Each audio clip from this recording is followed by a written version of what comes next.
जय हिंद। देखिए, आज आपके लिए एक नया वीडियो लेकर के आ गया हूँ, जिसमें हम बात करेंगे कि डाकुओं की अर्थव्यवस्था क्या होता है और सतत विकास की अवधारणाएं क्या होती है, और 5 जून को पर्यावरण जो दिवस मनाया जाता है, इन सभी के बारे में हम लोग इस वीडियो में चर्चा करने वाले हैं। देखिए, आप लोगों को कई दिनों से वीडियो नहीं मिल पा रहा था, क्योंकि देखिए मौसम बिगड़ने की वजह से मेरा तबीयत ख़राब हो गया था, ठीक ना।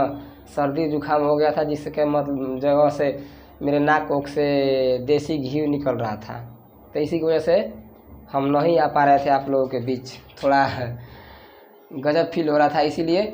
और देखिए, अभी भी थोड़ा थोड़ा उतना अच्छा से तबीयत अभी ठीक नहीं हुआ है, लेकिन फिर भी क्या करें, मेहनत करना ज़रूरी है ना। देखिए, आपको हमेशा कहते हैं कि अगर वीडियो आपको नहीं मिले तो केवल आप रिवीजन कीजिए पीछे वाला बैच को, ठीक है ना। तो आज का चलिए सेशन स्टार्ट करते हैं कि डाकुओं की अर्थव्यवस्था क्या है। अब पिछले वाले वीडियो में हम लोग संसाधन के बारे में बात करे थे, ठीक ना। संसाधन संरक्षण के बारे में बात की थी, संसाधन संरक्षण क्या होता है और ये संसाधन संरक्षण क्यों जरूरी है, इस सब के बारे में बात किए हैं पिछले वीडियो में। संसाधन का पूरा वीडियो प्लेलिस्ट में एकदम सीरियल बाय सीरियल से है। अगर आप अच्छे तैयारी करना चाहते हैं, अपना मार्क्स अच्छा लाना चाहते हैं एग्ज़ाम में, तो शुरू से वीडियो देखें और अपना स्कोर बेटर करें, ठीक है। तो चलिए हम लोग आगे बढ़ते हैं। कल लिखा गया डाकुओं की अर्थव्यवस्था।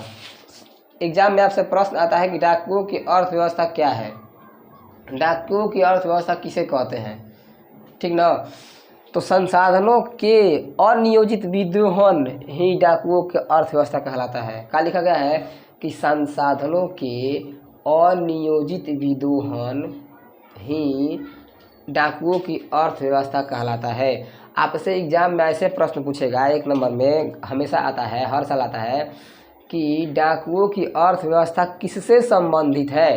तो डाकुओं की अर्थव्यवस्था संसाधनों के अनियोजित विदोहन से है। किससे है जी? संसाधनों के अनियोजित विदोहन से है। तो किससे है मेरे दोस्त?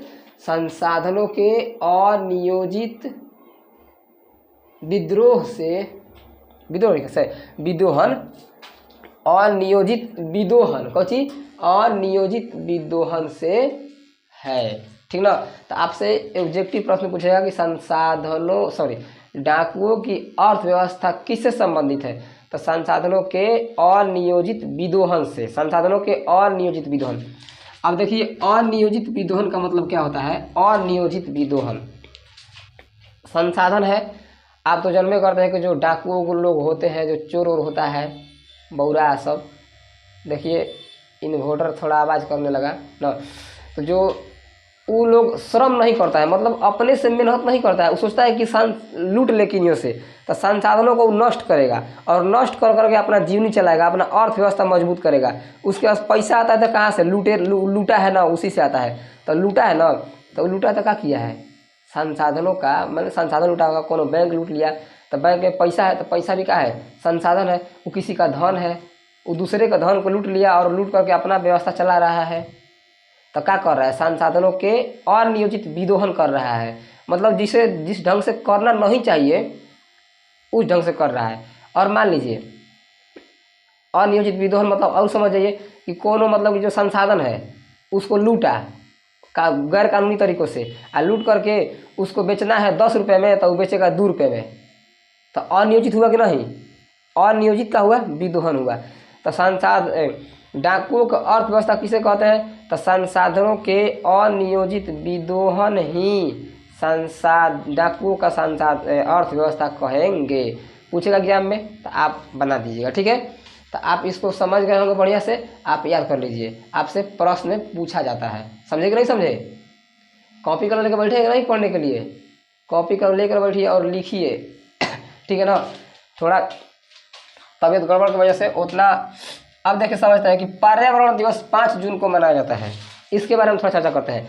जो हमारा, देखिए, संसाधन संरक्षण हम आपके पिछले वाले वीडियो में बताए थे। तो संसाधन संरक्षण किसको बोलते हैं? तो संसाधनों को सुरक्षा देने के लिए जो योजना तैयार करते हैं उसको क्या बोलते हैं? संसाधन संरक्षण कहते हैं। तो संसाधन के संरक्षण में अलग अलग व्यक्तियों का अलग अलग उपाय था। कुछ कुछ माने जैसे महात्मा गांधी बोले थे कि आपको पेट भरने के लिए बहुत कुछ है लेकिन पेटी भरने के लिए कुछ नहीं है। मेघा पाटेकर बोले थे, नर्मदा बचाओ आंदोलन चलाए थे, ठीक है कि नहीं। तो आप लोगों से ये कहना मतलब कि तो संसाधनों के संरक्षण के लिए एग्जाम में पूछता है, इसीलिए हम इसको लिखे हैं संसाधनों के संरक्षण के लिए। और देखिए सबसे पहला सम्मेलन विश्व सम्मेलन हुआ था 1968 ईस्वी में, ठीक ना। विश्व स्तर पर भी कई गो माने विश्व स्तर पर भी संसाधनों के संरक्षण के लिए मतलब संसाधनों के बचाव के लिए कई सम्मेलन हुए हैं। उसी में से 5 जून 1972 ईस्वी में विश्व शिखर सम्मेलन हुआ था। और उस विश्व शिखर सम्मेलन में, ठीक ना, पर्यावरण के संशोधन पर पर्यावरण संरक्षण पर चर्चा किया गया था। और यह सम्मेलन स्वीडन के राजधानी स्वीडन के राजधानी स्टॉकहोम में हुआ था। कहाँ हुआ था? स्टॉकहोम में। स्वीडन की राजधानी कहाँ है? स्टॉकहोम। स्वीडन की राजधानी स्टॉकहोम, ठीक ना। तो वहीं पर हुआ था 5 जून 1972 ईस्वी को हुआ था विश्व शिखर सम्मेलन। और उसी विश्व शिखर सम्मेलन में चर्चा किया गया था कि हमें पर्यावरण को क्या करना है? सुरक्षित रखना है, बचाना है। हम इसको बचाएंगे इसलिए क्योंकि इसको अगर हम लोग नहीं बचाएंगे तो इससे बहुत सारे नुकसान आते हैं। ग्लोबल वार्मिंग का शिकायत आता है, ओजोन परत में छेद हो रहा है, ठीक है कि नहीं। इन सब पर मतलब संसाधनों का बचाने के लिए सम्मेलन हुआ था। तो पहला सम्मेलन कब हुआ था? तो 5 जून 1972 ईस्वी को हुआ था। कहाँ देखिए यहाँ पर लिखा हुआ है स्वीडन की राजधानी स्टॉकहोम। कहाँ? स्वीडन की राजधानी स्टॉकहोम में 5 जून 1972 ईस्वी को विश्व शिखर सम्मेलन मतलब विश्व के स्तर पर इसमें पूरा 119 देश शामिल थे। कितना थे? 119 देश शामिल थे। इस सम्मेलन में कितना देश शामिल थे? 119 देश शामिल थे। और उसी दिन से निर्णय लिया गया कि हम लोग 5 जून को हर साल पर्यावरण दिवस के रूप में मनाया जाता है, ठीक ना। पर्यावरण के दिवस के रूप में मनाया जाता है। तो आप समझ गए होंगे कि पर्यावरण 5 जून को। तो सब अब यहाँ से और एक सवाल पूछेगा कि प्रथम पर्यावरण दिवस कब मनाया गया था? तो 5 जून 1972 ईस्वी, मतलब यही दिन से निर्णय लिया गया था कि हम लोग इसी समय से। तो पर्यावरण के संरक्षण के लिए सबसे प्रथम बार विश्व शिखर सम्मेलन कब हुआ था? तो 5 जून 1972 ईस्वी को। कहाँ हुआ था? स्टॉकहोम में। कौन सा देश में? तो स्वीडन। और स्वीडन कहाँ है? तो स्वीडन पड़ता है आप लोगों को यूरोप महादेश में। कहाँ पड़ता है? यूरोप महादेश में। कहाँ पड़ता है? यूरोप महादेश में। और यूरोप महादेश में स्वीडन है और स्वीडन की राजधानी स्टॉकहोम है। और वहीं पर विश्व शिखर सम्मेलन हुआ था जिसमें 119 देश शामिल थे। तो मेरे दोस्तों आपको समझ में आया होगा। और उसी दिन से निर्णय लिया गया कि हम लोगों को क्या करना है? एकजुट होकर के एकदम गठबंधन बना करके पर्यावरण का संरक्षण करना है, मतलब पर्यावरण को सुरक्षित रखना है। और उसी दिन को मनाया जाता है विश्व पर्यावरण दिवस। समझे कि नहीं समझे? समझ गए होंगे आप। इसको लिख लीजिएगा अपने भाषा में। हमेशा हम बहुत कहते हैं कि पढ़िए और अपनी भाषा में लिखिए। आगे बढ़ते हैं। आगे यहाँ पर समझते हैं बहुत ही इंपॉर्टेंट टॉपिक है जो 2 नंबर में पूछा जाता है कि सतत विकास की अवधारणा है। देखिए आपका लिखा है सतत विकास की अवधारणा। देखिए अवधारणा एक सोच को डेवलप करता है। अवधारणा किसको डेवलप करता है? एक सोच को डेवलप करता है। अवधारणा मतलब आपकी अवधारणाएं कैसी है, आपका सोच विचार कैसा है, ठीक ना। देखिए सतत मतलब होता है लगातार। सतत मतलब क्या होता है जी? लगातार होता है। थोड़ा बोलिए तब याद होगा। सतत विकास। अब विकास मतलब जब में कहते हैं डेवलपमेंट होता है। कोई व्यक्ति आगे बढ़ रहा है, ज़्यादा पैसा कमा कर घर द्वार बना लिया, गाड़ी खरीद लिया, बंगला बना लिया, ज़मीन ले लिया, तो हम कहेंगे कि वो व्यक्ति क्या हो रहा है? विकास की ओर अग्रसर हो रहा है, विकास की ओर बढ़ रहा है। कहेंगे कि नहीं कहेंगे? तो वही सतत विकास की अवधारणा एक सोच है, ठीक ना, क्या है, अवधारणा एक सोच है। तो वही कह रहा है सतत विकास की अवधारणा मतलब सतत विकास की सोच, ठीक ना, क्या है सतत विकास की अवधारणाएं क्या है पूछता है। तो यहाँ पर हम लिखे हैं कि संसाधनों के बिना क्षति पहुँचाए, मतलब हमारे पास संसाधन है कोई, ठीक ना, संसाधनों के बिना क्षति पहुँचाए। देखिए संसाधन कह सकते हैं या आप इसको पर्यावरण भी कह सकते हैं, क्योंकि पर्यावरण भी का है संसाधन है, आप कह सकते हैं। आप इसको समझिए कि सतत विकास की अवधारणा क्या होता है बताएंगे। पहले अगर पढ़ ले रहे हैं, संसाधनों के बिना क्षति पहुँचाए वर्तमान में विकास करने की अवधारणा ही, मतलब कि अगर आपकी ऐसा सोच है, ठीक ना, आप ऐसा सोच रखते हैं ही सतत विकास की अवधारणा कहलाती है। अब हम बताते हैं आपको। जैसे मान लीजिए आपके घर में अगर आप ऐसा सोच रखते हैं कि हमारे पास जो संसाधन है हम उस संसाधन को नष्ट न करते हुए हम अपना विकास करते हैं अभी फ़िलहाल में, ठीक ना, अब हमारे पास ऐसा सोच है, तो हमारे पास इस सोच को क्या कहेंगे, सतत विकास की अवधारणा, मतलब लगातार विकास। अब देखिए कोई कोई व्यक्ति होता है ना कि अपने घर के ज़मीन बेच करके 4 चक्का गाड़ी खरीद लेता है, स्कॉर्पियो और बोलेरो घूमता है, तो क्या वो विकास कर रहा है, क्या उसका सोच ऐसा है, सतत विकास की अवधारणा है, नहीं है, ठीक ना। सतत विकास की अवधारणा का सोच आप कब बनिएगा कि जब आप अपने संसाधनों को, माने अपने ज़मीन वमीन को मत बेचिए, संसाधनों को बर्बाद मत कीजिए और तब आप विकास कीजिए, अपने दम पर माने अपने बल पर विकास कीजिए, तब आपका सोच कैसा है, सतत विकास की अवधारणा है। आपका सोच कैसा है, सतत विकास की अवधारणा, मतलब ना कि आप अपने घर की संपत्ति, अपने माता पिता के संपत्ति को बचा कर रखिए और रख कर अपना विकास कीजिए, और अपना विकास करने की सोचते हैं तो आप क्या कर रहे हैं, आपका है सतत विकास की अवधारणा। इसी को बोलते हैं सतत विकास की अवधारणाएं। और इससे क्या होता है, इससे क्या होता है कि हमारा जो परिवार है ना, हमारे जो भविष्य में आने वाला जो परिवार है उसका सुख चैन बिका रहता है, अच्छा रहता है, ठीक ना, उसके लिए क्या हो जाता है, अच्छा हो जाता है। जो हमारे हम बचा कर रखेंगे कुछ अपना ज़मीन जायदाद, तो हमारे आने वाला पीढ़ी उसका उपयोग करेंगे, उनका जीवन अच्छे से गुजरेगा, सुखमय गुजरेगा, ठीक ना। तो इसको बोला जाता है सतत विकास की अवधारणा है।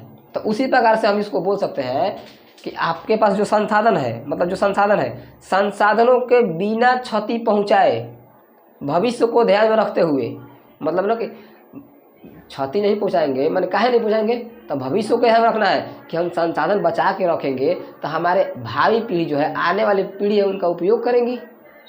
अगर हम अभी ख़त्म कर देंगे तो हमारे आने वाली पीढ़ी को कुछ नहीं मिलेगा, मिलेगा नहीं मिलेगा।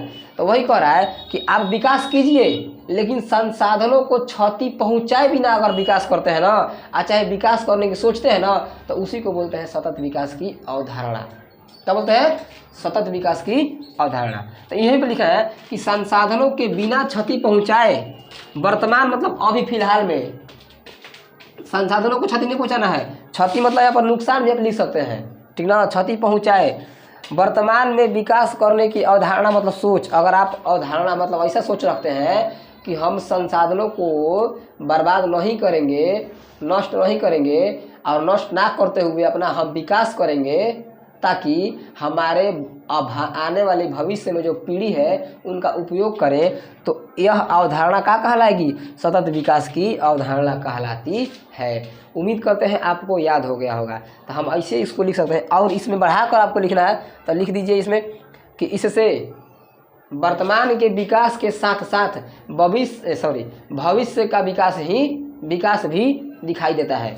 इसमें क्या होता है कि वर्तमान का विकास तो होबे करेगा, लेकिन अगर आप संसाधन को बचा कर रखिएगा, आप अपने दम पर विकास कीजिएगा, तो उस संसाधन का उपयोग करके आपके अगले पीढ़ी क्या करेंगी, आपके अगले पीढ़ी का होगा वो विकास करेगा। तो इससे क्या फ़ायदा हुआ, इससे फ़ायदा यह हुआ कि आपके वर्तमान तो विकास हो ही किया, ठीक ना। आपकी ऐसा सोच रखने से आपका वर्तमान विकास किया, फिर भविष्य में मतलब कि आने वाली पीढ़ी क्या करेंगी, विकास करेंगी, ठीक ना। तो आप समझ गए होंगे कि सतत विकास की अवधारणा क्या है। सतत विकास की अवधारणा एक सोच है, ठीक ना। तो इसमें क्या कहेंगे, बिना संसाधनों के बिना क्षति पहुँचाए वर्तमान समय में विकास करने की अवधारणा ही सतत विकास की अवधारणाएं कहलाती है। इससे वर्तमान विकास की ओर बढ़ता है, इसके साथ साथ भविष्य में आने वाली पीढ़ियाँ भी विकास की ओर अग्रसित होती है, बढ़ती है। ठीक है, आगे बढ़ते हैं। अब ये जरूरी क्यों है? अब पढ़ते हैं कि सतत विकास की अवधारणाएं क्यों आवश्यक है, ये बता लिख दीजिएगा, इसमें चिपका दीजिएगा। सतत विकास की अवधारणाएं आप बहुत तरीक़े से आप ऐसे भी दिया सकते हैं। सतत विकास की अवधारणाएं इसलिए ज़रूरी है क्योंकि संसाधनों को, देखिए यहाँ पर लिख सकते हैं कि संसाधन मानव की जीविका है। जो संसाधन है वो क्या है? मानव की जीविका है। मतलब संसाधन से ही मानव की जीविका चलता है। ठीक ना, आपके पास संसाधन है तो आप कमाएंगे उससे और अपना जीविका चलाएंगे, समझे कि नहीं? तो संसाधन जो है मानव की जीविका है। तो इसका आप लिख सकते हैं उत्तर में कि सतत विकास की अवधारणाएं क्या है, चाहे सतत विकास की अवधारणाएं क्यों आवश्यक है लिखना है तो लिखेंगे कि संसाधन मानव की जीविका है। क्या लिखेंगे? संसाधन मानव के जीविका है और जीवन के गुणवत्ता बनाए रखने के लिए, गुणवत्ता मतलब अपने जीवन को सुचारू रूप से चलाने के लिए, अपने जीवन को सुख सुविधा बढ़िया से बनाए रखने के लिए गुणवत्ता इसी को बोलेंगे। उस सभी को समेट के बारे में क्या बोल दिया है? गुणवत्ता। जीवन को गुणवत्ता बनाए रखने के लिए सतत विकास की अवधारणाएं आवश्यक है। अच्छा है, यहाँ पर और जोड़ सकता था भविष्य हमारे भावी पीढ़ी, हमारे आने वाली पीढ़ी इन संसाधनों का उपयोग करे, इसलिए संसाधनों का सतत विकास अवधारणाएं आवश्यक है। समझे कि नहीं समझे? तो आप इसको पूरा लिख सकते हैं ऐसे कि संसाधन सतत विकास की अवधारणा इसलिए ज़रूरी है क्योंकि संसाधन मानव की जीविका है। जीवन की गुणवत्ता बनाए रखने के लिए सतत विकास की अवधारणाएं आवश्यक है। इससे वर्तमान के विकास के साथ साथ भविष्य में आने वाली पीढ़ी का भी विकास छिपा रहता है। आप कोई से भी लिख सकते हैं, ठीक ना? वीडियो को रोक करके कोई भी लिख लीजिएगा, कोई दिक्कत नहीं है, ठीक ना? इस सारा के सारा एग्जाम में पूछा जाता है। अगले वीडियो में हम लोग बात करेंगे संसाधन संरक्षण के लिए कुछ सम्मेलनें हुआ है, ठीक ना? उन सभी के बारे में बात करेंगे जो कि वही एग्जाम में पूछा जाता है। और अगले वीडियो के बाद हमारा इस संसाधन का चैप्टर खत्म हो जाएगा। अब अगले संसाधन की ओर बढ़ेंगे, जैसे जल संसाधन के बारे में पढ़ेंगे, मृदा संसाधन के बारे में पढ़ेंगे, मानव संसाधन के बारे में पढ़ेंगे, अलग से उसे पढ़ेंगे, ठीक ना? तो उम्मीद करते हैं कि आपको यहाँ तक समझ में आया होगा, ठीक ना? आपको डेली रोज़ वीडियो मिलेगा। अब थोड़ा बहुत गैप हो जाता है तो क्या करिएगा, ठीक ना? डेली शाम को आपको 6 और 6:30 बजे के बीच में आपको वीडियो मिल जाएगा, ठीक है कि नहीं? तो इससे घबराइएगा मत, अपना तैयारी अच्छे से कीजिए और उम्मीद करते हैं कि समझ में आया होगा। अगर हम में कोई कमी दिखता है तो आप हमको क्या करिए, कमेंट करके बताइए कि सर और अच्छे से बताइए, हमको समझ में नहीं आ रहा है, हमको याद नहीं हो रहा है, ठीक ना? तो थोड़ा तबीयत खराब था इसीलिए थोड़ा नॉर्मल होकर पढ़ाए ना, तो देखे भी करते हैं, आते हैं तो गर्दा कबा के रख देते हैं, ठीक है कि नहीं? तो इसको उतार लीजिए और आप रिवीजन करते रहिएगा, ये ज़रूरी है बहुत है। Thank you so much.